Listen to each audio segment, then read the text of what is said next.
Brad, lui, en tant que psychologue, il pense que les émotions, elles peuvent nous tuer.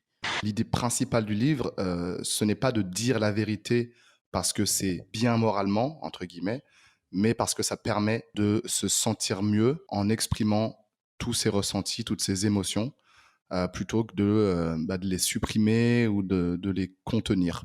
Le bénéfice numéro un, c'est vraiment le stress, la gestion du stress. Ce que dit le docteur Brad Blanton dans Radical Honesty, c'est que toute maladie physique ou psychologie est d'une manière ou d'une autre liée au stress. Moi, personnellement, c'est un des livres les plus moches que j'ai jamais tenu de ma vie, quoi. Chaque lundi, Systemator vous délivre des retours d'expérience, de l'inspiration et des conseils pratiques pour aider les entrepreneurs à développer leur créativité, leur productivité et leurs revenus. Vous venez d'activer le Systemator. Installez-vous confortablement dans votre nouvelle vie de créateur. Bienvenue dans Systemator, le podcast dont les créateurs ont l'honnêteté de vous le dire qu'ils font ça surtout pour flatter leur ego. C'est Seb de 112ventes.fr et wesleyjoachim.com. Salut Wes. Salut Seb, salut à tous. Alors aujourd'hui, on parle du livre Honnêteté radicale du docteur Brad Blanton qui est psychologue en fait, qui est docteur en psychologie. Et son constat général en fait, c'est qu'on va mentir tout le temps dans notre quotidien et à tout le monde parce qu'on a été en quelque sorte formaté pour cacher nos émotions, cacher nos ressentis et être finalement socialement normé. Par exemple, on va avoir plusieurs exemples aujourd'hui, mais c'est assez mal vu de se mettre en colère parce qu'on va avoir tendance à dire quelqu'un qui se met en colère, qui ne sait pas vraiment se maîtriser, qui se laisse déborder par ses émotions. Et Brad, lui, en tant que psychologue, il pense que les émotions, elles peuvent nous tuer, qu'un ressenti qui reste en nous et qui est contenu en nous pour être socialement conforme va nous ronger tout au long de notre vie et que tout ce qui n'est pas exprimé est nocif pour nos vies. Et voilà, c'est pour ça qu'en fait, selon lui, il faut qu'on se force à dire la vérité, avoir des conversations difficiles et tout mettre à plat dès que quelque chose nous perturbe mentalement. Et c'est un livre avec Wesley qu'on avait envie de lire depuis un bon moment et on s'est dit, allez, faisons-le dans le cadre de Systemator. Et voilà, on a acheté ce magnifique livre. Alors, j'ai envie de dire magnifique, mais en fait, je sais pas toi, Wes, toi, tu l'as eu en audio, mais tu as aussi une expérience particulière en audio. Moi, personnellement, c'est un des livres les plus moches que j'ai jamais tenu de ma vie, quoi. Tu vois, c'est assez terrible. En termes de couverture, ouais. C'est vrai qu'elle n'est pas terrible. De mon côté, moi, j'ai écouté la version audio sur Audible, lue par le docteur Blanton lui-même, et c'est vraiment à l'arrache, quoi. C'est-à-dire que le gars, voilà, il est en mode comme s'il enregistrait un podcast dans la rue, quoi. La qualité audio, elle est pas top. Il rigole parfois pendant qu'il lit. Tu vois, ça fait pas très professionnel, quoi. Ouais, il se tape des barres à côté, tu vois. Ouais, il s'en bat les couilles du truc. Et Donc, en plus, on va rentrer un peu dans le détail, mais dans le livre, en gros, il illustre un peu ses concepts. Il explique des choses, des conversations qu'il a eues avec ses patients. Et tu me disais qu'en gros, il imitait ses patients, mais vraiment en mode je me fous de leur gueule, quoi, avec des voix un peu minables, là, c'est ça? C'est ça. C'est absolument épique, quoi. Donc voilà, sacré personnage. On va rentrer dans le vif du sujet, mais avant tout, Wesley, nous avons l'honnêteté de demander quelque chose. L'honnêteté de vous demander de nous mettre la note que nous méritons. Donc, c'est à vous d'être honnête radicalement sur les plateformes de podcast. Je pense notamment à Apple Podcast, mais il y en a plein d'autres. Vous pouvez également nous retrouver sur systemator.tech et nous livrer vos retours. On va aujourd'hui vous engager un petit peu dans cet épisode. C'est l'idée, c'est que on fasse des choses ensemble. Et c'est important qu'on reçoive un feedback pour déjà savoir ce qu'on peut améliorer dans Systemator. Et ensuite, si ça vous plaît, avoir un son de cloche concret qui permet à notre émission de monter en puissance et de toucher d'autres personnes intéressées par ces thématiques. Eh bien, merci Wesley. On a eu quelques commentaires que je vais lire maintenant avant qu'on passe au vif du sujet. On a Ronan Quiberon, j'espère que je l'ai bien prononcé, qui nous dit au top, super podcast pour tous les indépendants et créatifs. Merci à toi. Et on a également Fluty qui nous dit je l'écoute chaque semaine, c'est mon podcast préféré. Cela dit, c'est aussi le seul que j'écoute, mais j'aime bien quand même, cordialement. Donc merci aussi à toi. C'est génial. On va pouvoir commencer sur cet épisode sur l'honnêteté radicale.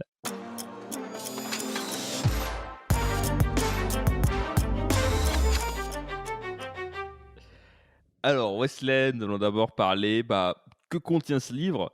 En fait, on pourrait se dire à la base, sans l'avoir lu, c'est ce que j'avais en tête au début, qu'en fait, tout est écrit sur le titre, quoi, tu vois? C'est vraiment, le concept, OK, on dit la vérité tout le temps. En fait, ça va quand même plus loin que ça. Et oui, c'est mon cher Sébastien, ça va bien plus loin que ça même, heu, car, l'essence du livre, l'idée principale du livre, ce n'est pas de dire la vérité parce que c'est «bien moralement» entre guillemets, mais parce que ça permet de se sentir mieux en exprimant tous ses ressentis, toutes ses émotions, plutôt que de les supprimer ou de les contenir. Hem, les les les bénéfices, enfin le bénéfice numéro un, c'est vraiment le stress, la gestion du stress. Ce que dit le docteur Brad Blanton, dans, Radical Honesty, c'est que toute maladie physique ou psychologie est, d'une manière ou d'une autre, liée au stress et que finalement un travail, complet de psychothérapie, doit produire un changement observable et mesurable au niveau, de la tension physique, au niveau aussi des problèmes et des difficultés, psychologiques de l'individu et hem et juste remplacer ça par, de la présence. C'est pas, les substituer par une distraction ou par, soigner le mal par le mal. C'est vraiment de sortir un petit peu toutes nos rancœurs, toutes nos hontes, tous nos ressentiments, pour, justement se sentir mieux nous-mêmes et faire en sorte que notre entourage également se sente mieux. C'est ça l'idée que j'ai retenue du livre. En fait, le livre, déclare aussi, la guerre un peu à cette idée de morale, tu vois? De moralisme. L'idée un peu que, il y a une morale qui est dictée, qui est, socialement acceptée, qui est socialement conforme et que du coup, on devrait absolument la suivre et tout ce qui est pas moral, il faudrait le bannir. Et en fait, c'est un vaste sujet parce qu'en fait, qu'est-ce qui est moral, qu'est-ce qui n'est pas moral? Finalement, ça pourrait dépendre un peu de l'éthique personnelle, finalement. Mais on a une, comment dire? La société, entre guillemets, ferait qu'il y ait une morale, des choses qui soient pas bien, pas admises forcément, qui soient pas forcément acceptables. Et cette morale, d'ailleurs, évolue avec, le temps, avec l'évolution des sociétés. Heu, un exemple, tiens, qui me vient en tête, c'est tout ce qui est au niveau du divorce, par exemple, tu vois? Avant, tu divorçais, c'était très rare, tu vois? Ou c'était très, très mal vu. Il y avait une sorte de morale là-dessus en mode: «Ah mais non, il faut pas divorcer, faut rester avec la personne et cetera. Si tu t'es engagé, c'est pour la vie». Aujourd'hui, c'est l'inverse, quoi, totalement. On parle plus de dire: «Bah, ouais, mais en fait, si tu plus bien avec la personne, ça sert à rien de rester avec, quoi». Et donc, tu vois, c'est cette morale qui, finalement, évolue, qui est flexible, qui bouge, qui change et lui déclare vraiment un peu la guerre à ça, quoi, en mode, en fait, on s'en fout. Ce qui est important, c'est de dire ce qu'on ressent et on va tous ressentir à un moment donné, ou avoir des secrets qui sont pas forcément, moraux, qui sont pas forcément acceptés. Et c'est de ça dont il parle en partie aussi. Ouais, il est pas très fan des avocats, hein. Il les aime bien les avocats. C'est vrai qu'il tacle un petit peu certaines professions et certaines, postures, sociétales, adoptées par les personnes justement qui sont, absolument à cheval sur les règles et sur la loi et sur, voilà. Ça veut pas dire qu'il faut tuer son prochain, c'est pas ce qu'il est en train de dire, Brad Blanton, mais qu'en voulant, respecter les normes à tout prix, on en oublie de vivre, parce qu'on est des êtres humains avant tout, quoi et que, ouais, ça nous restreint énormément, quoi. Ça et que du coup, il y a plein de secrets personnels ou de tabous personnels qu'on peut avoir et qu'on n'ose pas forcément parler parce qu'on a peur de ce qui va être dit, de la façon dont on va être perçu, de la façon dont on va être jugé. Hem Et souvent, des fois, on se fait des films nous-mêmes sur certaines choses. Mais bon, je pense qu'on va développer ça un peu plus tard, dans l'épisode. Absolument.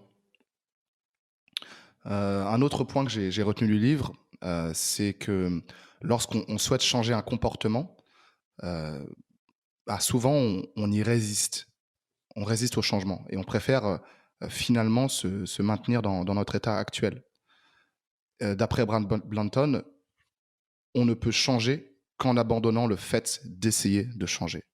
Ça peut paraître, contre-intuitif, mais pour que les choses aillent mieux, elles doivent d'abord aller pire, hem et avant de vouloir changer un comportement, on doit d'abord comprendre pourquoi, est-ce qu'on se complaît dans ce comportement-là. Par exemple, il a une patiente qui est en surpoids, qui est grosse.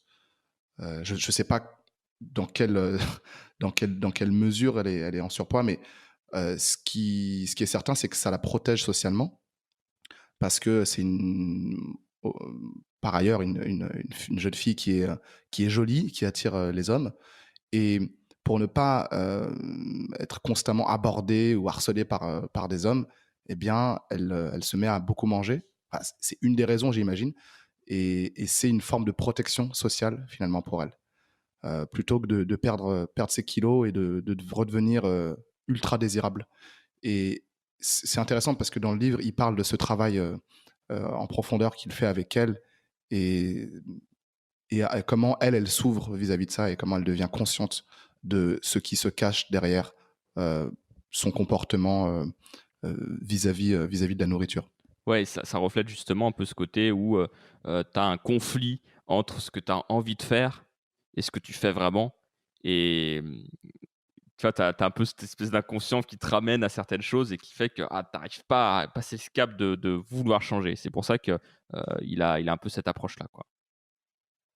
Ouais, c'est clair.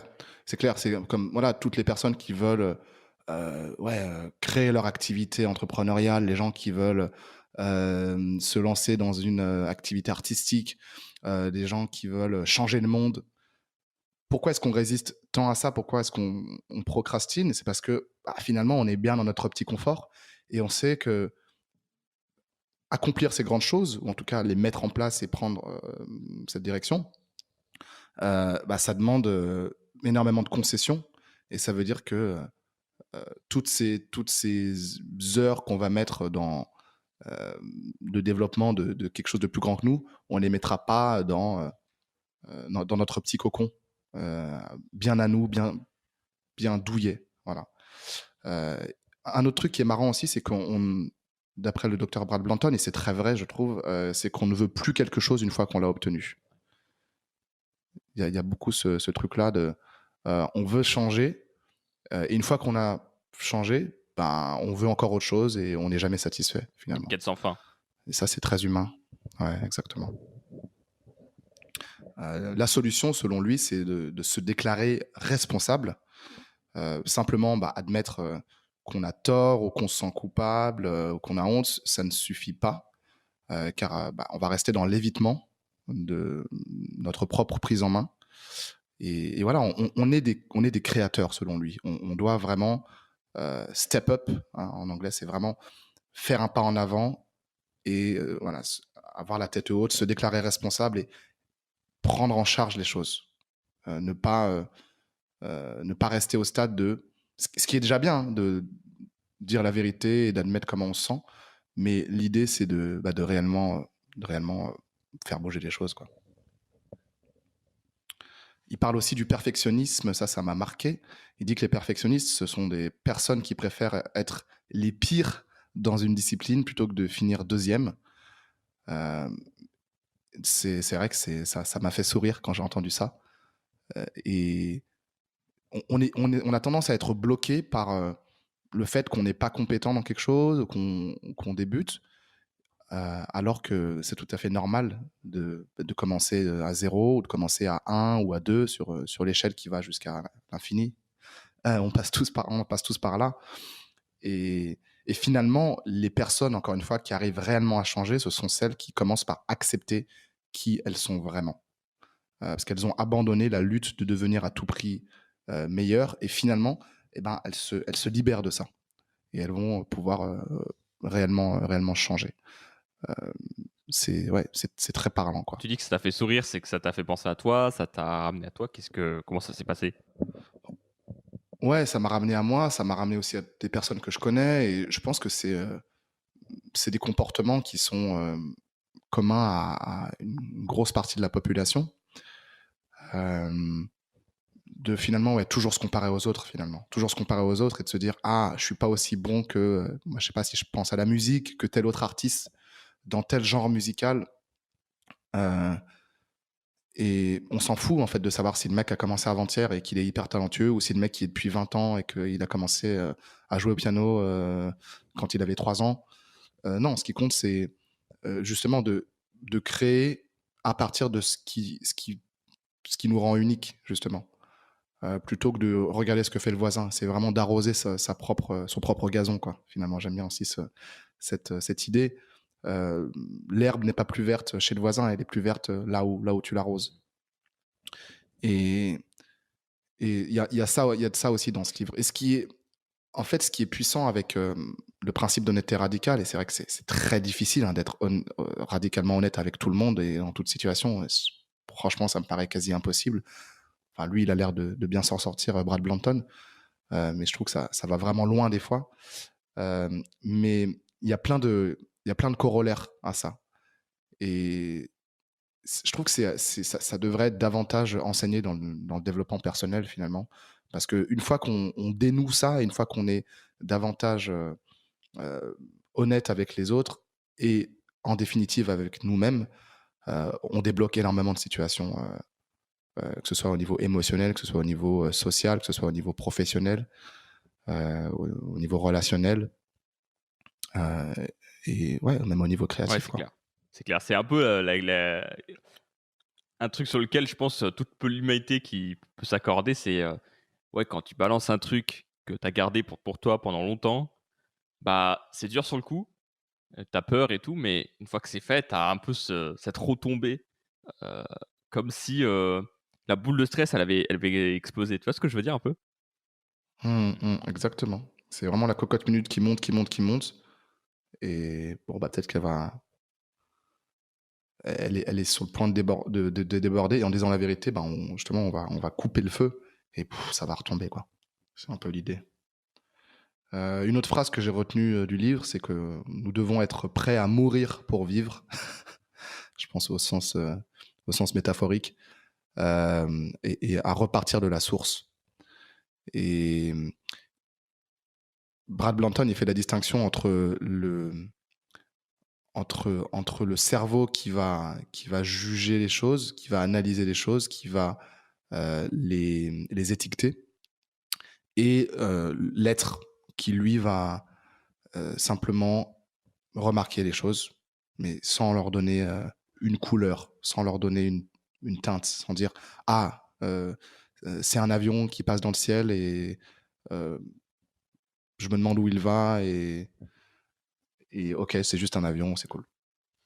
Il en parle, hein, dans son livre, effectivement, du petit garçon qui va contempler l'avion et qui va juste être absorbé par cette chose-là, par ce phénomène qui se passe, par rapport à l'adulte qui juste va voir que c'est un avion et, et repartir à sa tâche, quoi. Donc toi, qu'est-ce que tu tires un peu de cette phrase-là, justement?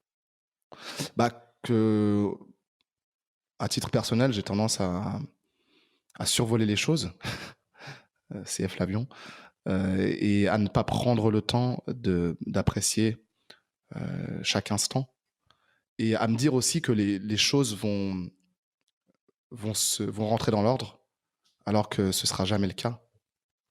Ce sera jamais le cas, hein. Quand on se dit ouais, ce sera mieux plus tard, une fois que je serai en place, une fois que ma vie sera en ordre. Bah non, elle sera jamais en ordre, ta vie.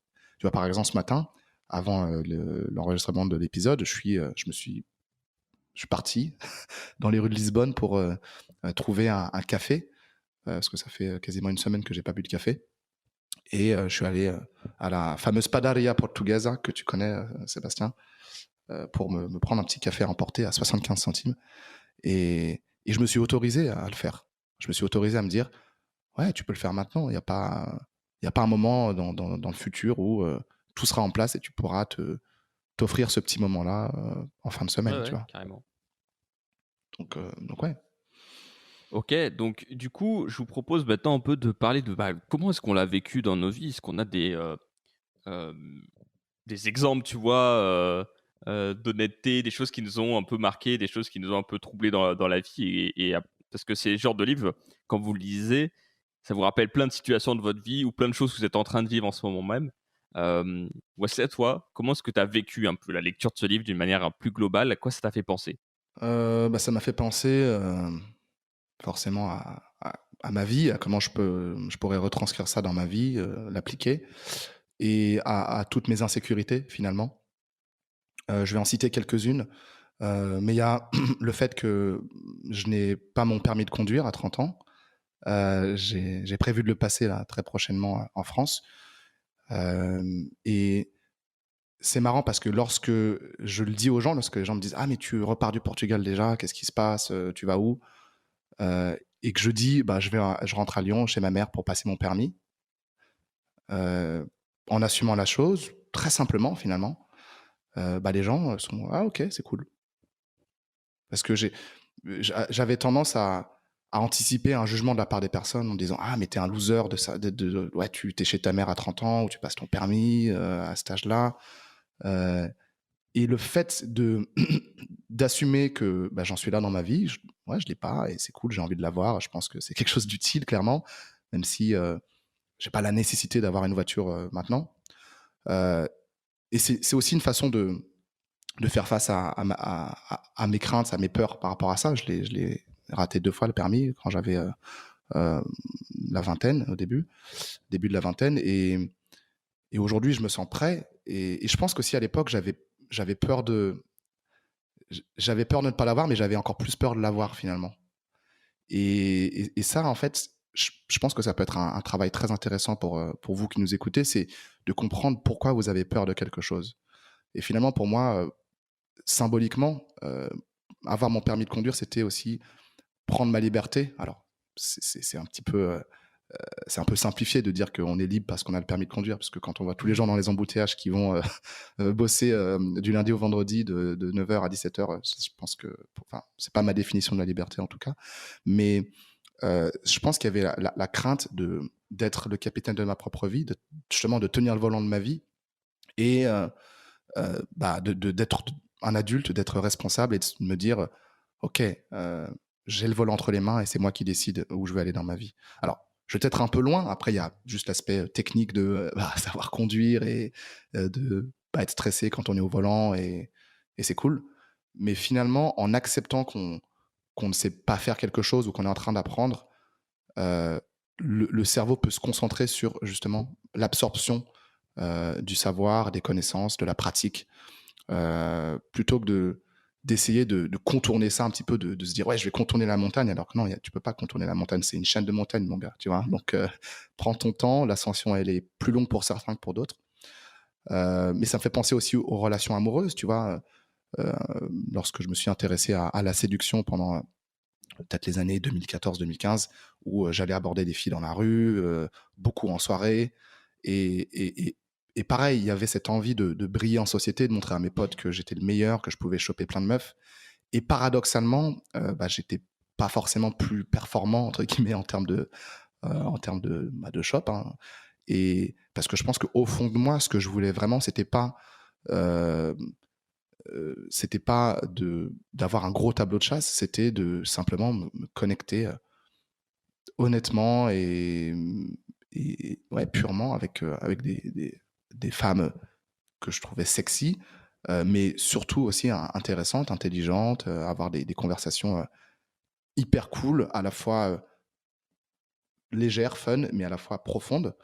Et je pense qu'on recherche tout ça à la fin. Tu vois, moi, quand je parle à des potes ou des connaissances qui ont connu beaucoup de femmes, par exemple, ils sont pas spécialement plus épanouis, ils ont juste un besoin sexuel, un appétit sexuel qui est plus grand, mais finalement, ils sont prisonniers de ça, d'une certaine manière. Alors que moi, bah, c'était pour nourrir mon ego, finalement, que je voulais ça. Et je me suis rendu compte que non, le vrai Wesley, il n'a pas envie d'avoir 300 meufs dans sa vie, il a juste envie de...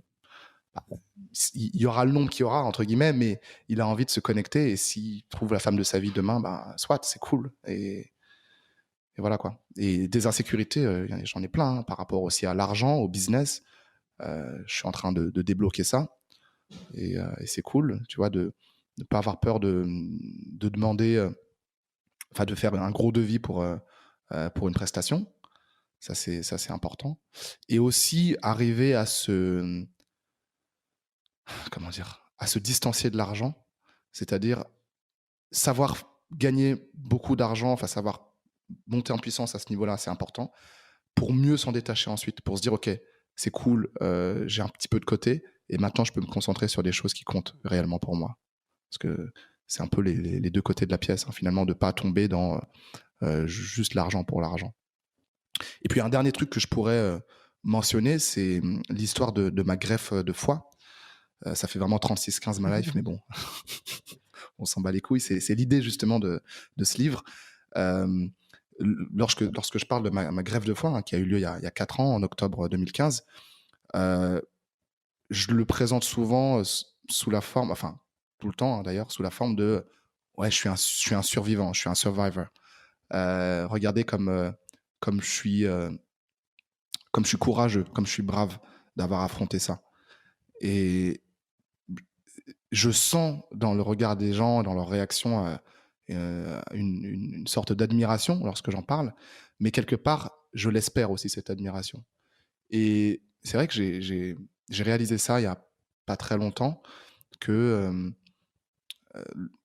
lorsque j'en parle, c'est aussi une manière de me mettre en avant, finalement, de montrer aux gens que, ouais, regardez, moi aussi j'ai souffert, ça a été difficile. Et quelque part, ça montre que j'ai plus de valeur que vous parce que moi j'ai traversé ça et vous non. Et le fait pour moi d'en parler euh, sans vouloir impressionner les autres, c'est c'est très important de finalement mentionner l'expérience pour l'expérience et, et être conscient qu'il y a une partie de moi qui a envie d'être admirée pour ça et que c'est OK finalement. Et que, ouais, en fait, c'est difficile d'extraire l'émotion de quelque chose qu'on a vécu. Et l'idée, c'est pas d'être juste factuel dans tout ce qu'on vit. L'émotion, c'est très important. Il en parle à Brad Blanton. L'idée, c'est pas d'exprimer la vérité absolue, c'est d'exprimer sa vérité, ta vérité, ma vérité. Et justement, le but, c'est pas forcément de s'en détacher, parce que justement, tu parlais de cette fameuse greffe de foie et ce côté un peu où tu voulais que les gens ils se disent ah ouais, ouais, il en a chié, il en a bavé, c'est incroyable et tout ça.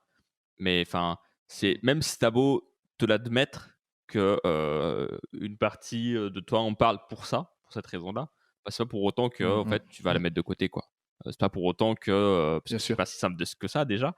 Et puis sans doute ça fait partie aussi du récit et finalement presque aussi un peu du parce que bon, t'as une greffe, c'est quand même quelque chose d'important, quoi. C'est qu'on t'a retiré quelque chose de toi pour en mettre quelque chose d'autre. Ah Donc ouais, tu vois, il y a un regarde. coût à ça. Et finalement, bah, en face d'un coup, tu as, entre guillemets, un bénéfice qui pourrait être un bénéfice social. Je vais un peu loin, hein, mais tu vois un peu l'idée?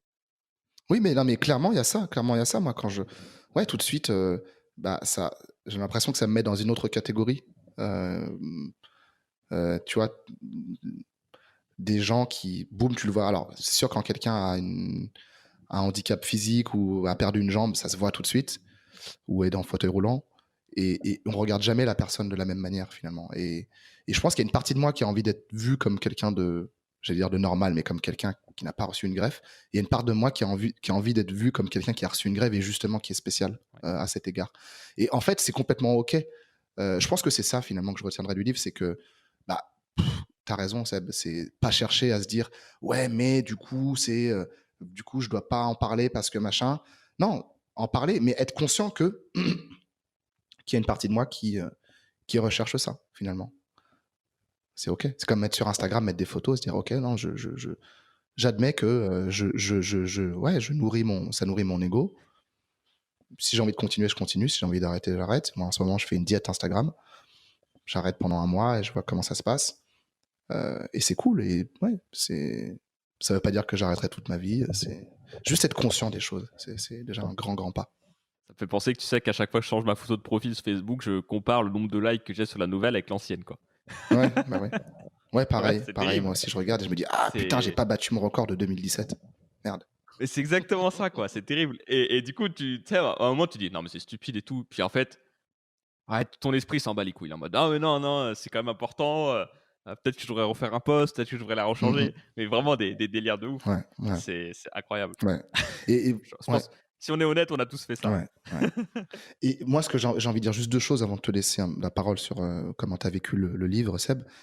Il y a deux choses. Un, c'est que la plupart des gens, dans la plupart des situations, j'ai envie de dire à 99%, s'en battent les couilles de ta vie. de ma vie et Ouais, de nos vies. Les gens s'en foutent que tu sois président de la République, que tu aies le permis de conduire ou pas, que tu gagnes 1 million ou pas, que tu aies eu 300 relations dans ta vie ou une seule ou zéro, que tu sois greffé du foie ou pas. Les gens, si tu es cool, si tu te connectes bien avec eux, c'est tout ce qui les importe, parce que ce qui les importe, c'est eux-mêmes aussi, et de se sentir bien. bah oui. Donc ça, c'est la première chose, c'est que finalement, on s'en fout, en fait. Donc justement, puisqu'on s'en fout, tu peux ne pas le faire, mais tu peux aussi le faire et vivre ta vie. Et la deuxième chose, c'est euh, Brad Blanton, il l'illustre très bien dans son livre, ça m'a fait mourir de rire, c'est quand il dit, il donne les raisons, les raisons honnêtes pour lesquelles il écrit ce livre, et il en donne plein, mais notamment toutes les raisons liées à son ego. Il dit, j'écris ce livre pour montrer que je suis plus intelligent que les autres, que vous écoutez ce livre, vous le lisez, je vous apprends la vie, et c'est génial, parce que aucun auteur ne fait ça, quoi. Et le mec, c'est vrai, quand tu crées quelque chose, moi, créer un documentaire, par exemple, c'est aussi une partie de moi, c'est un peu, regardez, j'ai vécu ça et je le mets sur l'écran, tu vois. Ou faire de la Non, musique, c'est 100%. graver mon nom quelque part, tu vois, même si les sables du temps l'effaceront à un moment donné. Mais il y a toujours ça, cette quête d'immortalité. Euh, c'est important de l'admettre, et ça n'empêche pas de faire ces choses-là, mais c'est important de Quand l'admettre. t'écris quand t'écris 300 pages, c'est quand même pour être lu, Mm, j'imagine. mm. Et effectivement, pour avoir ce côté, enfin, ouais, moi aussi, je rêverais d'écrire mon livre, tu vois.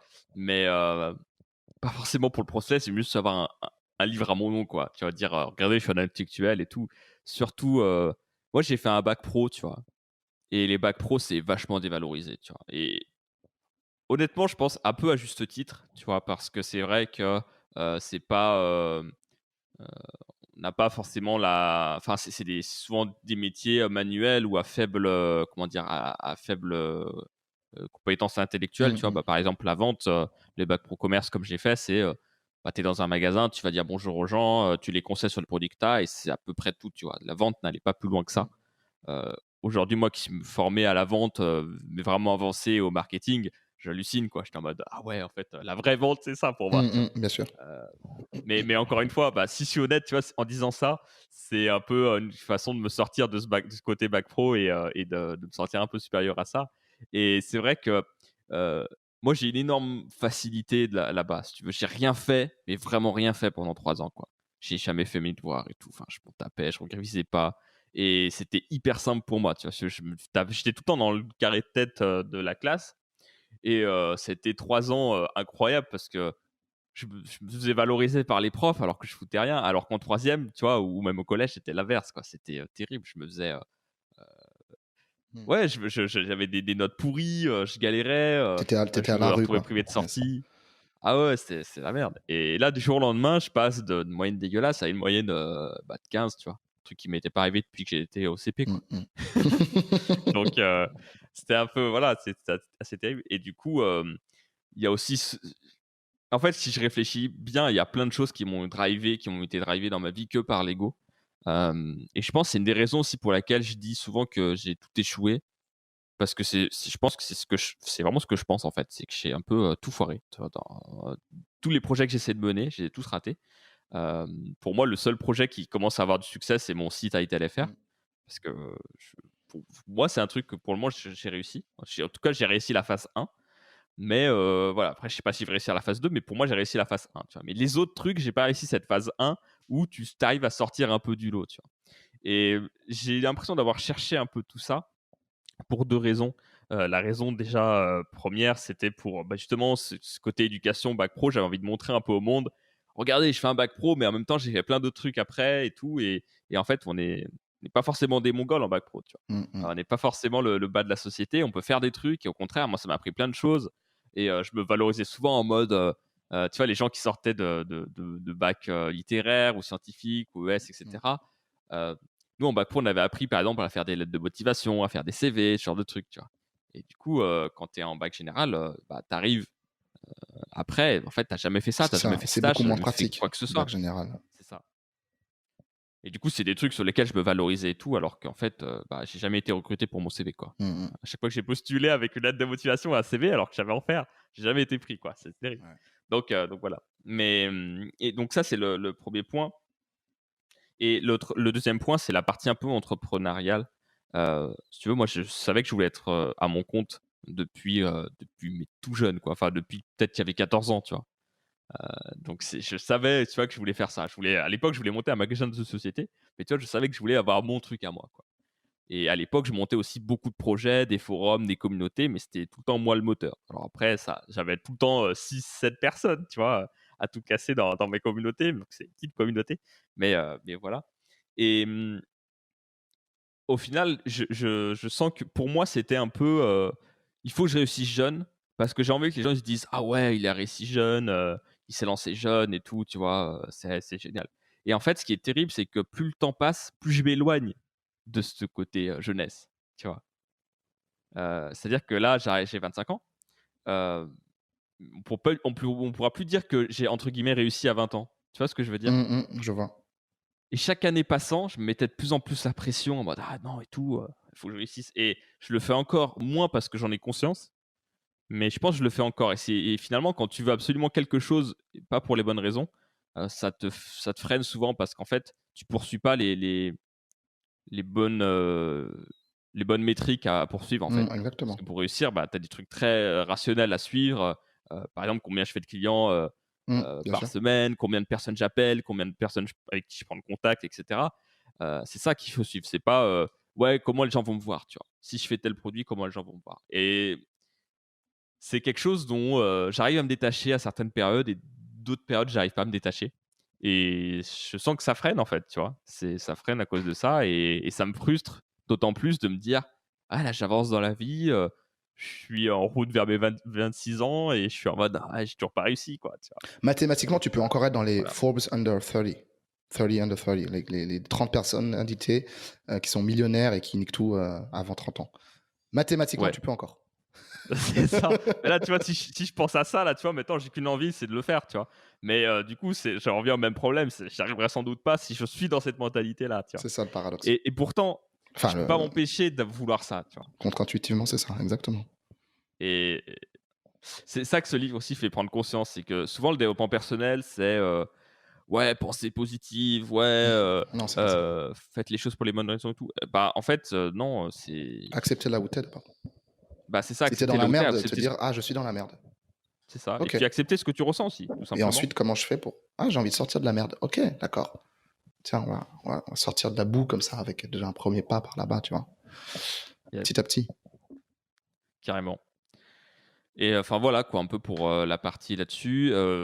J'avais ce côté aussi où tu vois, souvent quand je parle de mon parcours, les gens sont un peu bluffés quoi, parce que bah, c'est vrai que j'ai fait des choses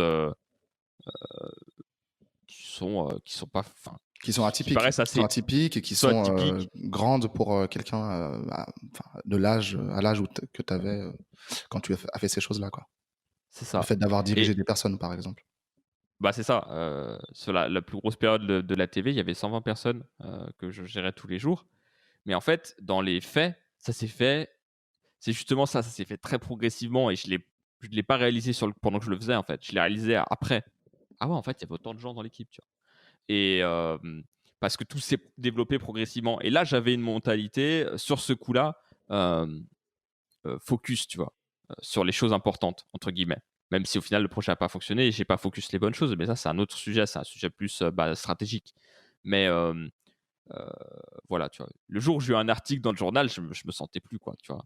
En fait, j'ai eu un article de 3 quarts de page sur un journal local et genre toute ma famille l'a lu, tu vois. Et à l'époque, ma famille me soutenait pas forcément dans ce projet-là parce que forcément, ouais, t'as 19 ans, tu lances un truc comme ça, tu sais pas où tu vas, tu sais, ça a aucun sens, t'as pas d'études. Tu te dis, qu'est-ce qu'il Bien fait, sûr. quoi, tu vois. Et après, ça a un peu changé. Et voilà. Donc, ouais, c'était un peu de ce côté-là, je voulais parler. Et puis ici, le côté aussi relation amoureuse passée, je pense, qui m'a. Enfin, le livre m'a beaucoup fait penser à ça. J'ai une relation assez courte avec quelqu'un il y a quelques années, mais qui était très forte, tu vois. Et comment dire? J'ai un peu dit à cette personne que je l'aimais, à un moment où je l'aimais, tu vois. J'ai pas su le dire et je pense que cette personne m'en empêchait aussi. Et du coup, j'ai gardé ça en moi, mais pendant 1 an et demi, quoi, tu vois. Et ça m'a rongé, mais un truc de ouf, quoi. Franchement, j'y pensais tous les jours. Et un jour, j'en parle à ma meilleure pote et elle me fait Ouais, mais en fait, tu devrais lui dire tout simplement. Tu devrais lui dire ce que tu as sur le cœur. Tu devrais lui dire tout ce que tu as à lui dire, tu vois, et que tu pas pu dire. Et j'ai réfléchi, je fais: «OK, je vais faire ça», tu vois? Et j'ai envoyé un long message et j'ai vraiment tout déballé. Et en fait, juste après, enfin, genre, les jours qui ont suivi, j'étais en mode: «Oh, c'est cool, en fait, je ressens plus rien, tu vois, là-dessus», tu vois? J'ai plus ce ressentiment, tu vois, de «d'arrachement» entre guillemets, de quelque Mmh chose de gâché. Enfin, j'ai plus ce truc-là, quoi. Je suis détaché un peu de cette personne et en fait, j'étais attaché sans doute à une image de cette personne, qui était pas forcément, sa réalité ou enfin voilà, tu vois? C'est un mh. peu ça, quoi. Tu devais le vivre. Tu devais le vivre, un peu comme on doit vivre je dis pas qu'on doit vivre, tous nos fantasmes, que ce soit sexuel ou non, mais en tout cas le fait ouais, d'expérimenter ne serait-ce qu'un petit bout de ces choses-là, des fantasmes qu'on a ou de ce qu'on attend des autres. On se dit: «Ah, je vais lui dire telle chose et la personne va réagir de telle manière». Heu, en actionnant, ce qu'on a envie de dire ou ce qu'on a envie de faire, on se rend compte que la réalité, elle est souvent très différente et que, bah, finalement, il y a un petit peu ce désenchantement, je pense, qui fait du bien. C'est de se dire: «Bah, en fait, on est tous mortels», et voilà, c'est de la physique et de la chimie à la fin de la journée, quoi. C'est clair, exactement. Ça, j'aime bien Et le fait de un c'était petit peu, retomber sur terre aussi effectivement et de pas rester dans nos lubies, dans notre c'est clair. tête. J'avais l'impression, vraiment à cette époque, que je devenais fou, quoi, tu vois? C'était, j'y pensais tout le temps, ça me lâchait pas et en plus de ça, la conversation, je me l'étais faite 50 000 fois dans ma tête, quoi, tu vois? Mmh. Tout ce que je disais et tout, tout le speech, enfin, c'était, ouais, c'était chaud, quoi. C'était assez, Mmh assez mh. compliqué à vivre, mais voilà et du coup, c'est pour moi, ce livre, il a validé ce principe-là, quoi, tu vois? Et je me suis quand j'ai repensé à cette partie-là de ma vie, je me suis fait: «Ouais, c'est exactement ça, quoi». C'est vraiment le truc descend et après, c'est fini, tu passes à autre chose, quoi. Parce que tu as dit des choses qui te restaient et voilà, tu as bougé là-dessus, quoi. Yes, super. Alors, mon cher Wesley, résumons un petit peu. Quels sont les 6 principes fondamentaux de l'honnêteté radicale selon Brad Blunton? Eh ben, pour être radicalement honnête, je suis, allé sur le site, radicalhonesty.com, radicalhonesty.com, pour aller trouver ces fondamentaux parce que j'avais la flemme de résumer le livre, donc voilà, ça c'est dit. Heu, la première chose qu'il dit, mais c'est bien parce que ça permet vraiment d'avoir aussi une architecture de son message et avoir Il les est sens. honnête. Donc Il est première honnête. chose, mentir est la principale cause de souffrance. Ça, c'est le premier principe. Mentir, c'est mal, mais parce que vous vous sentez mal. OK. Deuxième chose, On devrait dire 2e plutôt principe, mentir, ça fait mal. ça fait mal, exactement. Et dire la vérité, ça fait mal, mais mentir, ça tue, hem, sur le long terme. Vivre honnêtement, c'est justement l'antidote au mensonge, et la base de son pouvoir, réside dans la distinction entre penser et remarquer. Voilà, c'est ce que je disais tout à l'heure par rapport aux étiquettes. Troisième principe, vous pouvez seulement, remarquer dans le moment présent, et vous ne pouvez remarquer que 3 catégories de choses: les sensations, les pensées et votre environnement extérieur. D'ailleurs, la méditation, est recommandée pour, justement, heu, apporter de la clarité, de la clarté, pardon, je suis en mode anglais. Clarity, apporter de la clarté, dans tout ça. 4e principe fondamental, le fait de partager honnêtement ce que vous remarquez vous libère des souffrances causées par, l'attachement au mensonge, à la retenue, à cette impression d'inauthenticité et à tous ces idéaux, à toutes ces idées, préconçues. Hem, donc voilà, il y a vraiment ce détachement de toutes ces choses, de ce qui est bien, ce qui est pas bien, ce que je devrais dire, ce que je devrais pas dire. Quand on est honnête, on on met un grand coup dans tout ça, on entre guillemets «détruit» tout ça pour pouvoir construire quelque chose de nouveau à la place.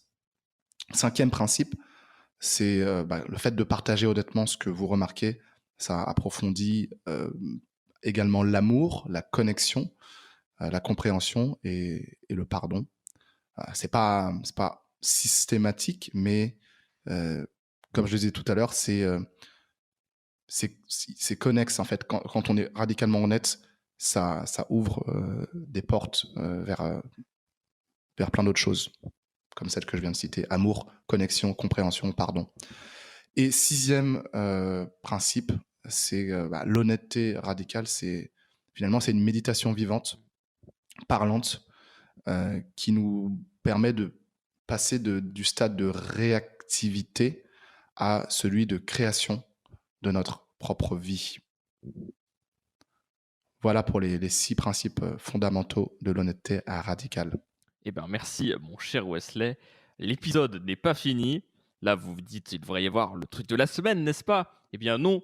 Mais rassurez-vous, le truc de la semaine est toujours là. Mais avant, nous avons ajouté une nouvelle section au Systémator. C'est parti pour Activator.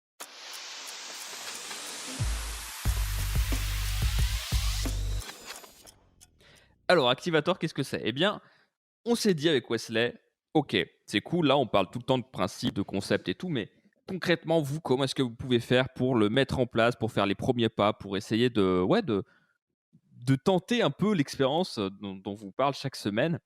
Eh bien, on va vous donner un petit exercice que vous pouvez faire ou non, hein, c'est à vous de le faire. Peut-être que vous n'avez absolument rien à foutre, mais euh, ça peut peut-être être intéressant pour vous si vous voulez expérimenter. C'est un premier pas vers l'honnêteté radicale avant de lire le livre, peut-être aussi. Eh bien, voilà, on vous a concocté un petit exercice que vous pouvez faire vous-même chez vous. Une mission, ouais, plutôt. C'est ça. Alors, étape numéro 1, ce qu'on vous propose, c'est de choisir quelque chose que vous gardez pour vous et qu'on devrait mieux sortir à cette personne-là ou quelque chose qu'on devrait exprimer à la personne à laquelle on a envie d'exprimer. Et justement, d'aller prendre rendez-vous avec cette personne en question ou alors, si vous êtes vraiment chaud, de démarrer une conversation autour de ça pour en parler. Vous pouvez le faire par message, vous pouvez le faire en face à face. Ça vous regarde. Finalement, c'est un peu ce sur quoi vous êtes le plus à l'aise. Finalement, souvent on dit oui, il faut faire les choses les yeux dans les yeux, en face et tout. Mais ça dépend parce que certaines personnes s'expriment mieux à l'écrit. Des fois, on a peut-être du mal un peu à arranger sa pensée et puis ça fait peut-être moins peur. Et au final, quand tu écris, tu écris ton long message et tu as juste à souffler, à fermer les yeux, à appuyer sur le bouton envoyer, tu vois. Et au final, je trouve la friction est moins grande par rapport à ça. Je sais pas ce que tu en penses, Wesley. Ouais. Ouais, je suis d'accord avec ça, mais Brad Blanton, il insiste quand même sur le fait que c'est mieux de voir la personne en physique que de la voir en personne. Et je pense quand même plus de son côté à lui. C'est-à-dire que commencer par le virtuel ou à l'écrit, ça peut être bien pour démarrer. Peut-être que certaines personnes le vivent mieux, mais dans l'absolu, c'est quand même, si c'est possible, c'est mieux de voir la personne entre 4 yeux, et parce que ça permet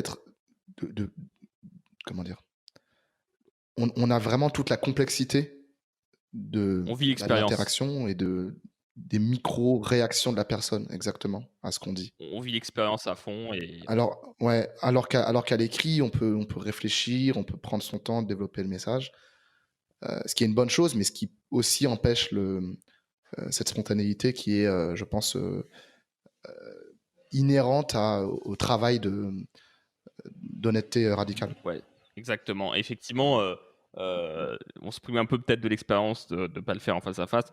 Voilà, à vous de voir. On vous recommande de le faire en face à face quand même si vous êtes chaud, mais ne vous empêchez pas de le faire non plus. Il y a aussi autre chose, c'est que souvent en face à face, la personne ne peut pas se dérober en quelque sorte. Elle est obligée de. Enfin voilà, vous êtes en face d'elle. Il y a peu de chances qu'elle s'en aille, quoi. D'un coup, après avoir dit quelque chose un peu compliqué à dire. Ce qu'on propose de faire avant de faire ça, j'espère que vous n'avez pas déjà envoyé le CMS, hein, mais voilà. Ce qu'on propose de le faire avant, c'est d'écrire le scénario à l'avance. C'est-à-dire, en gros, vous posez la question et de vous poser devant une feuille et d'écrire comment elle va répondre la personne, en fait. Qu'est-ce qu'elle va nous dire avant qu'on aille la voir. Selon nous, qu'est-ce qu'elle va dire, comment elle va réagir, qu'est-ce qu'elle va, comment elle va réagir par rapport à ce qu'on dit. Et là, tout l'intérêt de l'exercice, c'est que une fois que vous allez avoir cette conversation difficile, du courage évidemment, mais vous allez comparer les suppositions que vous avez faites sur votre feuille avec la réalité, avec ce qui s'est vraiment passé. Et là, vous allez pouvoir vous dire, ok, en fait, ça se trouve, cette personne a a réagi moins virulemment. Ça veut dire quelque chose? On va dire que oui.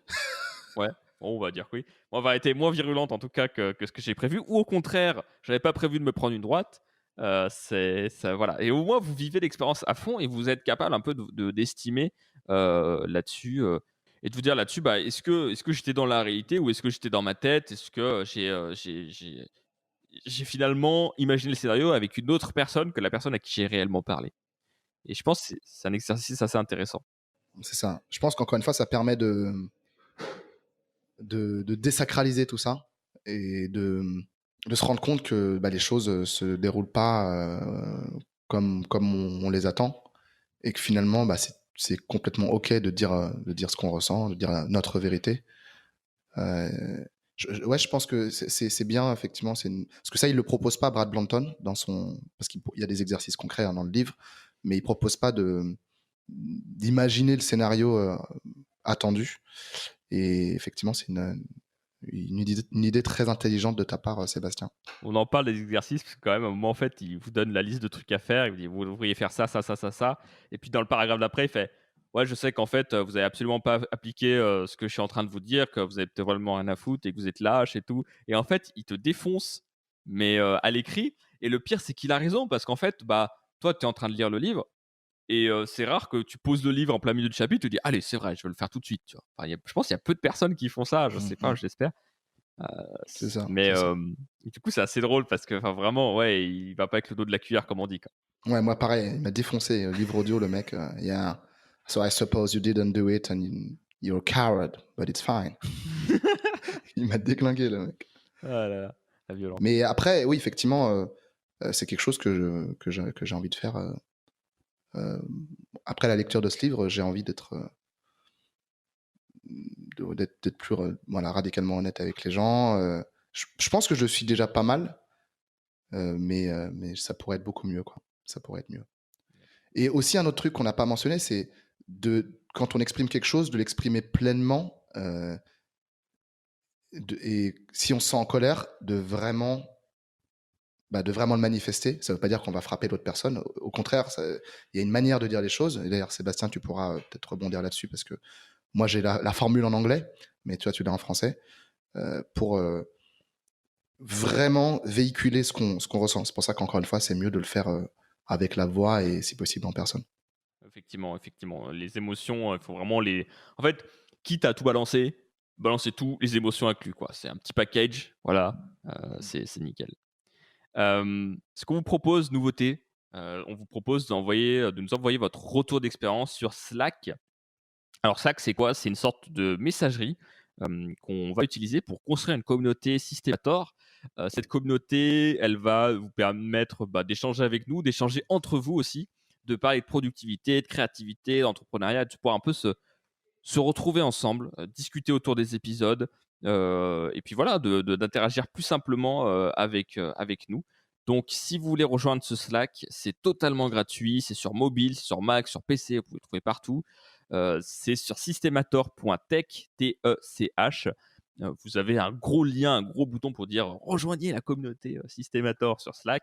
Et voilà, on sera très ravis de vous accueillir et on parlera un petit peu de tout ça et vous pourrez nous faire vos retours d'expérience. On aura une sorte de channel où on pourra discuter sur justement l'honnêteté radicale, et c'est quelque chose qu'on systématisera chaque semaine en fonction des thématiques évidemment, mais on fera des retours sur les épisodes et sur certaines thématiques un peu plus larges comme l'honnêteté radicale justement, bah, on fera vraiment un exercice qui sera là pour longtemps, quoi. Euh, un dernier tips avant de conclure et de passer au truc de la semaine. Euh, Si dans votre communication, lorsque vous allez dire ce que vous avez à dire, ne soyez pas forcément dans le reproche. En fait, parlez en votre nom. En fait, parlez de ce que vous avez ressenti, de comment vous l'avez interprété. Par exemple, vous n'allez pas dire euh, euh, t'es qu'un gros radin lorsque tu as fait ça. Vous allez plutôt dire j'ai trouvé que tu été un peu. Enfin, j'ai trouvé que tu n'as pas été assez généreux à ce moment-là, voilà, ou que tu as été radin, on peut utiliser le mot radin, mais vraiment le dire, j'ai pensé que, j'ai trouvé que, parce que c'est à vous en fait, c'est votre interprétation, et si vous posez un acte en mode t'es comme ça, tu vois, les gens comme toi, les gens comme toi, il y a toujours des problèmes avec eux. Ça, c'était c'est David qu'on avait reçu il y a quelques semaines au début de Systemator. Il m'avait expliqué ça, il m'avait dit une des meilleures façons de mettre en colère quelqu'un, c'est de lui dire façon, on a toujours des problèmes avec des gens comme vous. Et en fait, naturellement, la personne, elle va réfléchir à tous les potentiels défauts ou complexes qu'elle a et surinterpréter le truc et réfléchir à ça, quoi. Mhm. Donc, Mhm. contrecarrer un petit peu cette règle-là et parler en votre nom, tout simplement. Dites ce que vous avez à dire, mais par Ouais, rapport à ouais, vos ouais. ressentis, parce que c'est ça qui compte. Ouais, et une très bonne formule, c'est commencer vos phrases par je t'en veux pour. Je t'en veux de m'avoir dit telle chose et je me suis senti de telle manière lorsque tu m'as dit telle chose. Voilà, c'est un peu la structure. Et ce qu'il propose aussi de faire, Brad Blanton, bon là je vais plus loin, mais c'est de aussi dire j'ai apprécié lorsque tu as, dans un deuxième temps. Mais bon, après à vous de voir. Mais l'idée c'est pas de dire ce que vous avez apprécié juste pour La pommade. euh, noyer le poisson, pour mettre de la pommade exactement. C'est qu'il y a toujours les deux parties, encore une fois, il y a l'ombre et la lumière. Quoi. Il y a des parties il y a les reproches, enfin pas les reproches, mais il y a les ressentiments plutôt qu'on a vis-à-vis d'une personne et de son comportement passé ou présent vis-à-vis de nous. Et puis, bah, il y a aussi les choses positives qu'on ressent. Yes, tout à fait. Allez, on va passer au truc de la semaine. Avant tout, je vous rappelle, si vous êtes sur Apple Podcast, mettez-nous une petite évaluation à 5 étoiles, ça nous ferait vraiment plaisir. Et parlez-en autour de vous. Et surtout, rejoignez-nous sur Slack, hein, on lance ça tout juste.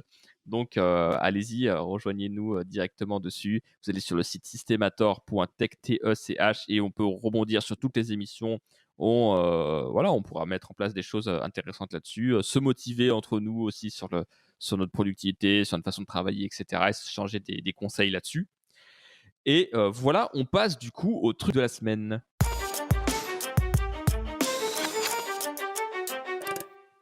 Wesley, quel est ton truc de la semaine? Mon truc de la semaine s'appelle YNAB en anglais, You Need a Budget. Vous avez besoin d'un budget ou tu as besoin d'un budget. C'est un site web, mais c'est surtout une application qui permet de mieux gérer son budget, comme son nom l'indique. Et ils ont un petit peu une méthode qui permet de gérer son budget en partant de zéro, en partant de là où on en est, parce que c'est vrai que la plupart d'entre nous, alors j'imagine que vous regardez assez régulièrement vos comptes en banque, mais en tout cas, à titre personnel, j'ai tendance à être plus dans le déni de ce que je fais, de mes dépenses. Enfin, pas dans le déni, mais je les regarde, mais je prends pas le temps vraiment de me dire euh, ah ok, j'ai dépensé tant là-dessus, j'ai dépensé tant là-dedans. Et alors voici la méthode de You Need a Budget en 4 étapes. La première règle, c'est de donner un job, de donner une mission à chaque euro dépensé ou à dépenser.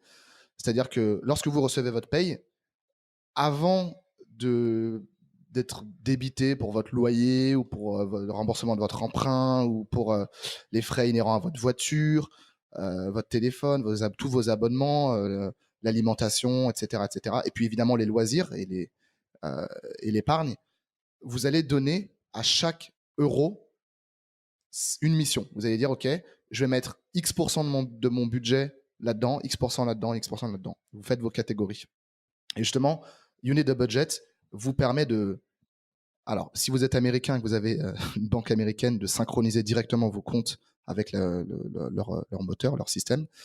Si ce n'est pas le cas, ce qui a priori est le cas si vous ne vivez pas aux USA et que vous avez une banque française, par exemple, c'est de le faire à la main, finalement, de tout rentrer, opération par opération. Et l'avantage, c'est que vous serez davantage conscient de ce que vous dépensez. Donc ça, c'est la règle numéro 1. La règle numéro 2, c'est d'embrasser vos vraies dépenses. C'est ce qu'ils disent en anglais, embrace your true expenses. C'est-à-dire qu'il y a, par exemple, à la fin de l'année, lorsqu'on veut faire des cadeaux pour notre famille ou nos amis, on a tendance à ne pas avoir l'argent prêt pour ça. Et il y a des choses qui tombent 3-4 fois dans l'année. L'idée, c'est d'anticiper ces sommes-là, qu'ils appellent true expenses, nos vraies dépenses. Je ne sais pas si c'est une bonne traduction. Et pour les anticiper, de mettre de l'argent de côté, justement, chaque mois. Voilà, si je dois dépenser 600 € à la fin de l'année, je vais mettre 50 € par mois pour préparer mon cadeau de Noël. Règle numéro 3, c'est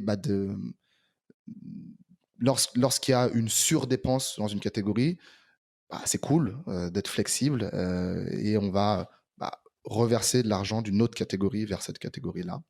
OK. Et la quatrième et dernière règle, c'est faire en sorte de faire vieillir votre argent, age your money, ils disent en anglais. Et plus votre argent est vieux, et plus ça veut dire que vous avez, entre guillemets, un fonds de roulement personnel intéressant. Vous avez une paye d'avance, ou 2 payes d'avance, ou 6 mois d'avance, ou 1 an d'avance. Et c'est particulièrement, ça fait particulièrement sens pour les personnes qui travaillent de manière indépendante et qui ont des revenus qui ne sont pas nécessairement récurrents. Voilà les 4 piliers de You Need a Budget. Donc là, je suis en train de démarrer avec la version gratuite pendant 34 jours. Et je vous en dirai plus peut-être plus tard. Mais franchement, pour $7 par mois, donc ça doit faire 6 euros, ça vaut grave le coup, quoi. Parce que ça permet, à côté d'économiser énormément d'argent et d'être beaucoup plus conscient de nos dépenses. Ok, donc c'est YNAB, c'est ça? C'est écrit comme ça? Ouais, exactement. Ok, eh bien, merci Wesley. C'est vrai que la finance, c'est un gros sujet. Ça pourrait être intéressant d'avoir un invité qui nous parle un petit peu de ça. Notamment quand on est indépendant, il y a énormément de choses quand tu es salarié pour pouvoir mettre de l'argent de côté.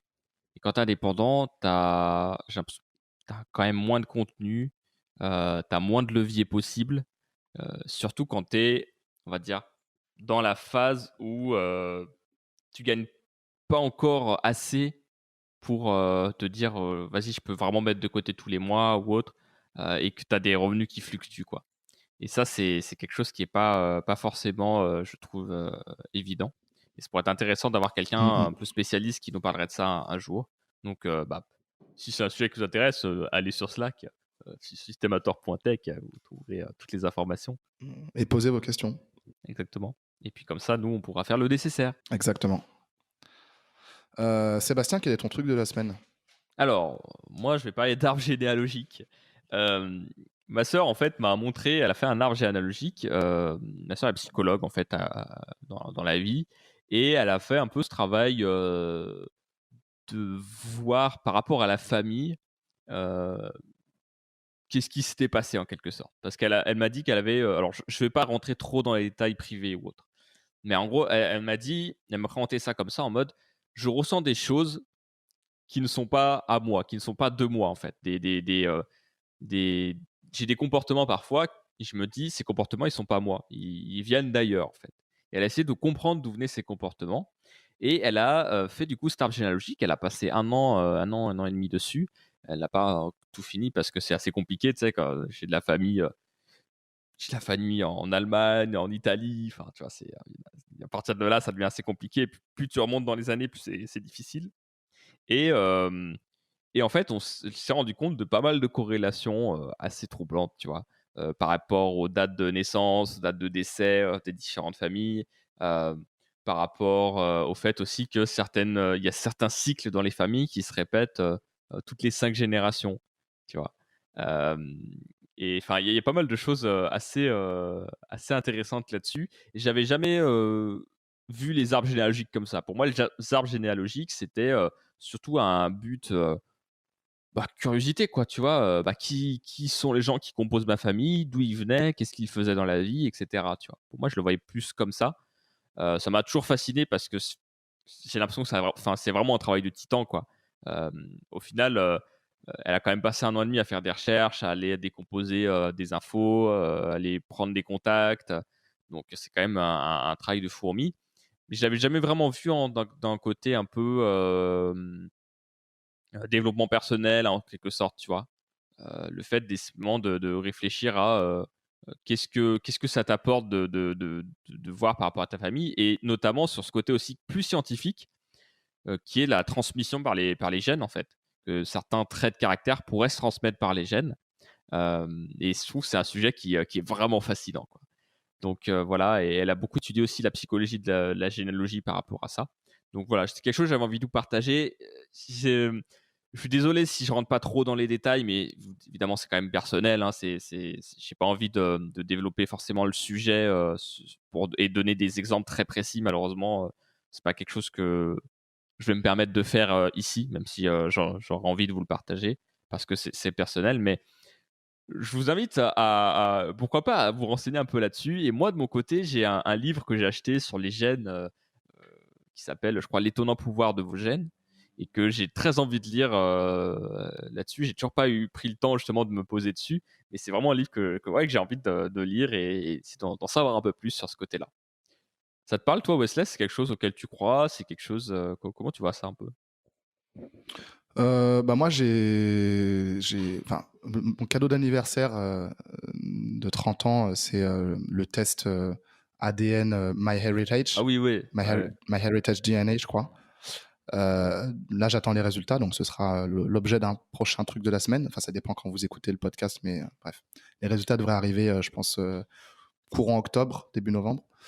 Ouais, c'est quelque chose qui me. Enfin, je suis curieux déjà de connaître un peu mes origines, mes racines et l'histoire de ma famille et ouais, éventuellement de comprendre pourquoi je suis comme ça, quoi. Ouais. Pourquoi je suis comme je suis. Mais c'est ça qui est intéressant. Alors, la différence quand même entre l'un et l'autre, c'est qu'il y en a un qui va te dire, OK, globalement, ta famille, elle a vécu à tel endroit, tel endroit de la planète. Et ça remonte quand même super loin, il me semble. C'est vraiment, enfin, il me semble que c'est vraiment abusé, quoi. On a un ami, je crois qu'il a vu qu'il avait des descendances de Genghis Khan, quelque chose comme ça. Enfin, tu vois, c'est quand même lointain, quoi. Exactement. Alors que l'arbre généalogique, bah, finalement, si tu vas aller très loin, c'est assez compliqué, quoi, parce qu'elle m'expliquait, par exemple, pour la partie italienne ou même allemande, bah, en fait, au bout d'un moment, c'est des vieux registres et tu te retrouves à être dans du vieil allemand ou du vieil italien, enfin vraiment des langues qui sont plus parlées, quoi, presque. Et puis tout écrit à la main, pas forcément lisible. Et au bout d'un moment, tu dois aussi aller chercher du côté de la religion parce que tu dois trouver les actes sur ouais, les baptêmes et ce genre de choses, quoi. Donc ouais, c'est quand même du boulot. Il faut aller savoir où aller toquer, il faut savoir où est-ce que les personnes ont vécu. Donc, puis tu poses des noms aussi sur des gens, tu vois. Tu poses des noms, tu poses des dates. Et en fait, tu te rends compte qu'à 5 générations, en fait, ça remonte quand même à pas mal, quoi. On arrivait à des fois, je crois qu'elle avait quelqu'un qui remontait à 1700 avant la Révolution, quoi. Et quand Ah tu ouais, ah vois ouais, d'accord. quelqu'un qui porte ton nom de cette date-là, ça te fait vraiment bizarre, quoi. Alors, enfin, je crois pas qu'il portait le nom, mais tu sais que cette personne, en tout cas, est de ta famille, en fait, très très éloignée, et que tu vois que c'était avant la Révolution, t'es en mode ah ouais, ça fait bizarre de voir ça, quoi, de poser un nom là-dessus, quoi. Donc voilà, c'était Tu assez m'étonnes. intéressant, quoi. Mais c'est vrai que Heritage DNA, c'est assez intéressant, c'est quelque chose que j'ai envie de faire aussi. Donc ça pourrait être intéressant d'en parler un jour. Voilà un peu pour Systemator. J'espère que cet épisode vous a plu. J'espère que cette nouvelle partie Activator vous a plu aussi. J'espère que la communauté qu'on est en train de mettre en place prendra, hein. C'est à vous de voir. En tout cas, c'est ouvert.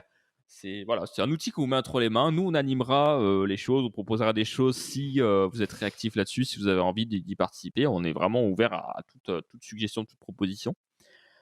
Et puis, même peut-être que vous avez des choses à partager qui pourront intéresser nos auditeurs sur Systemator, donc vraiment venez nous voir, on est totalement ouvert là-dessus. Heu, voilà, mon cher Wesley. Et puis les petites étoiles, hein, sur Apple Podcast évidemment. Un mot de la fin, Wesley? Bah, soyez honnête. Tout à fait. Parfait. Et ben, nickel. Et ben, on vous dit à la semaine prochaine, lundi prochain, même heure. Le podcast sort à 6 h du matin, les lundis matins, comme ça vous pouvez l'écouter dès le début de votre journée si vous le souhaitez. Ou sinon, c'est également en direct sur YouTube, sur ma chaîne YouTube Sébastien Bauer. Vous allez trouver ça, Bauer. Et voilà, vous avez également tous les liens et toutes les références, ce dont on a parlé dans les notes de l'émission. On vous dit à la semaine prochaine. Salut, salut. Ciao, ciao.